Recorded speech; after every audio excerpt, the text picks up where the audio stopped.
Mercury is an extreme place that bears little similarity to the Roman deity it was named after.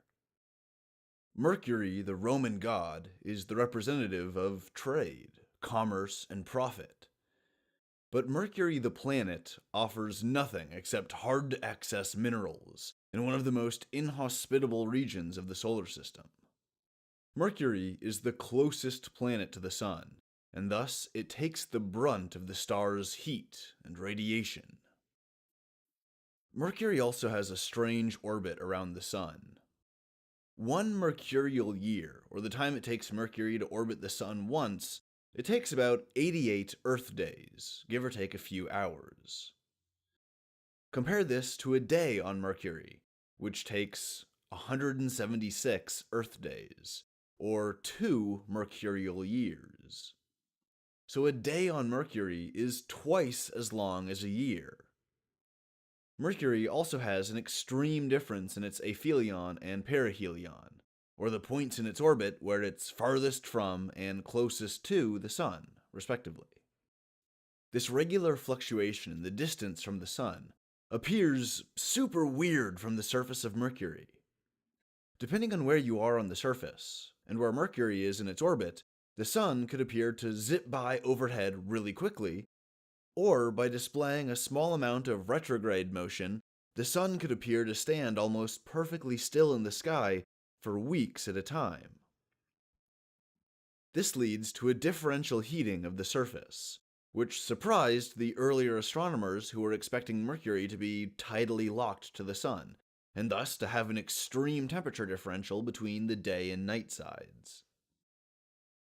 This differential heating of the surface has implications for any potential life, but I'll get to that more in a few minutes.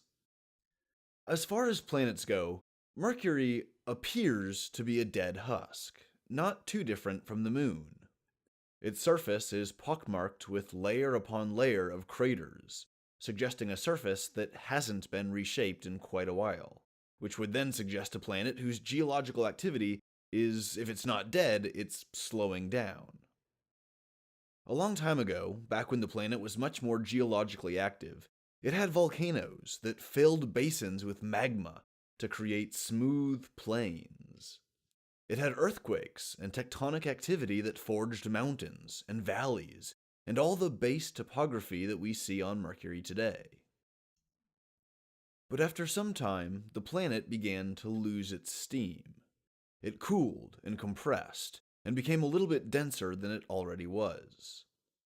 Because of this internal compression, the surface of Mercury became wrinkled with scarps and faults and ridges. Although take note that this compression of Mercury continues into the present day, with young compression folds having appeared over the most recent tens of millions of years. In the present day, the biggest force that alters the surface of Mercury are meteor impacts. And there's a lot of them. Mercury is small, and it has no atmosphere, so there's no gaseous shield to protect the surface from solar wind or impactors from deep space. The planet's entire surface, from pole to pole, is heavily scarred with craters and the blast marks of countless impacts. The largest of these craters is more than 1,500 kilometers wide, with basin walls reaching up to 2 kilometers in height.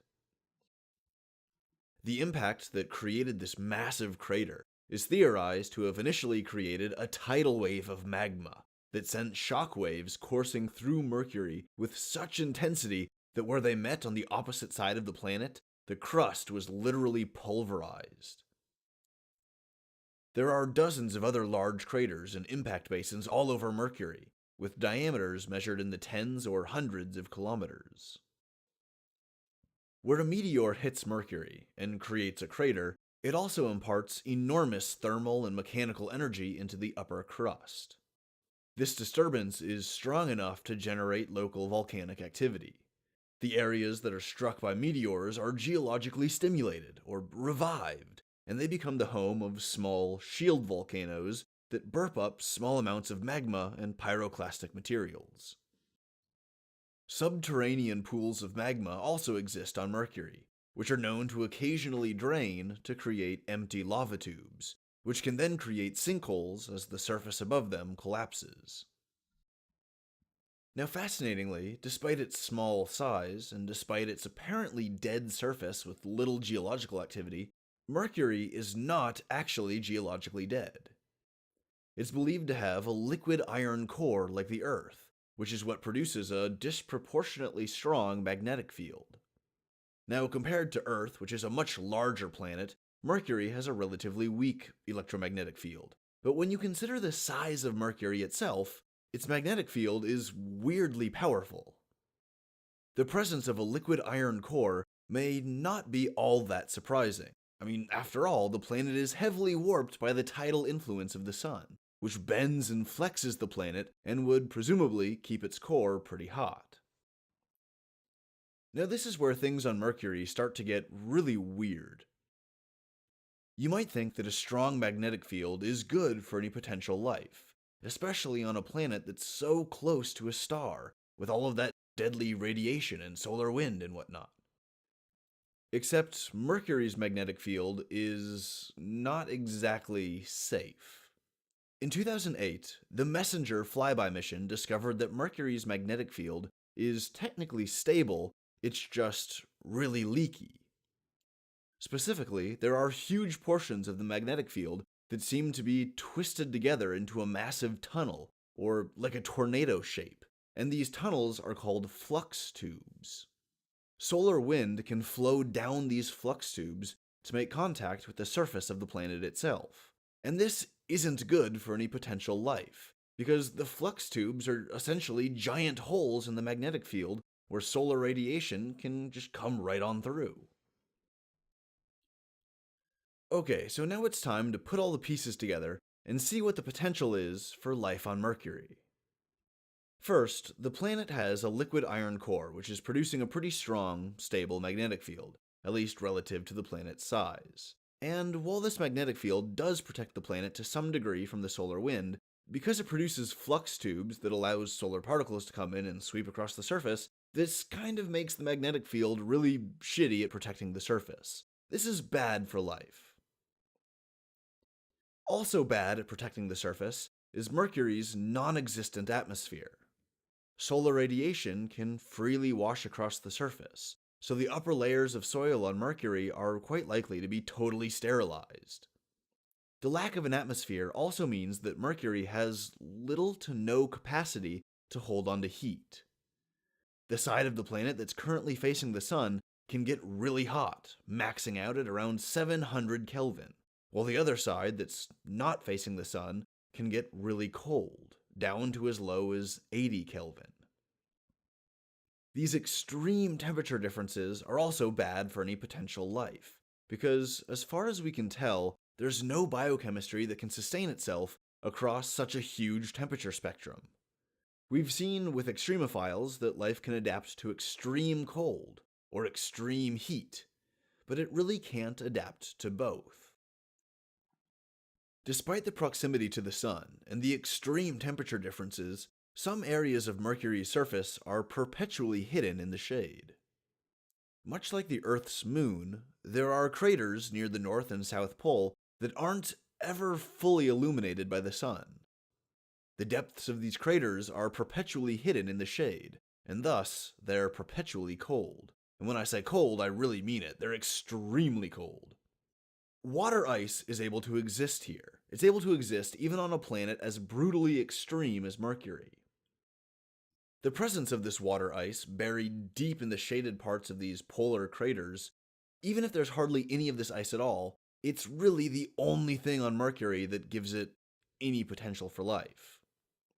It kind of seems like an absurd exaggeration to say that this counts as potential for life, when it really only qualifies as a technicality. Speaking in purely theoretical terms, a cold-tolerant extremophile microbe might be able to survive in the perpetually shaded polar craters by somehow accessing this frozen water. But that's about as far as we can get. I don't know where this theoretical microbe would get the energy to turn some of that ice that's been frozen for probably millions of years into liquid water. That would require some amount of heat and I don't know where the microbe would get that. I don't really know where this theoretical microbe would get any energy at all. If it's hiding in the shade, it's not getting sunlight, so it can't be photosynthetic. The surface of Mercury isn't really that chemically fertile, so it's not like the environment of a deep-sea vent at all, so I don't really think that there's any chemotrophic energy streams that the microbe could access. I don't know where these microbes would get their carbon, and I doubt there would be enough ambient energy to support a full-fledged, cycling microbial ecology. So to make a long story short, there's almost no potential for life on Mercury. The planet is simply the victim of too many cosmic forces that render it extreme and inhospitable. It's either way too hot or way too cold, with nothing in between. This is due to the lack of an atmosphere, which is also why the surface is heavily irradiated. UV radiation from the sun has sterilized the surface soil on Mars, even though Mars is way further away from the sun than Mercury, and it has at least a thin atmosphere to offer some meager protection. But Mercury is right up close to the sun, with virtually no atmosphere at all, so the soil is completely sterilized. It's so heavily baked by UV radiation that if any microbial life ever existed in the mercurial soil in the first place, they would have been destroyed millions or even billions of years ago. If we were to send explorers to Mercury right now, or a probe or something, and it was somehow able to land on the surface and just dump a whole bunch of organic material right there on the top of the soil, you might think that, oh, this would be like a biological seed to implant the planet with life. Except the moment that little glob of organic matter that you dumped on the surface gets into the sunlight, it's going to boil away pretty much instantly, and that's going to be it. Your life, your attempt to seed Mercury with life, is going to die on day one. That's how intense it is. Now there's also a very small amount of water ice, but I'm afraid that there just isn't enough ambient thermal or chemical energy to do anything with it. There isn't a flow of biofertile chemicals moving through the mercurial ecosystem. There doesn't appear to be a mercurial ecosystem at all. I mean, really, if you're not convinced by all of this, just consider the fact that there's hardly any carbon. As far as we understand life, you can't have life without carbon. There's no other element that has nearly as much chemical fertility as carbon does. And if all of the carbon on the planet exists in trace amounts of CO2 gas, composing a virtually non-existent atmosphere, well, there's just not enough carbon there to do anything with, let alone sustain an ecology. So unless I'm being unrealistic and idealistic in my love for alien life, I pretty much have to conclude that there's virtually no potential for life on Mercury. And this is kind of a bummer, although it's not really that surprising. You shouldn't get discouraged though, because this is just the first planet in our voyage, and every other planet and moon in the solar system that we're going to visit will have a much greater potential for life than the sterile, scorched wasteland that is Mercury.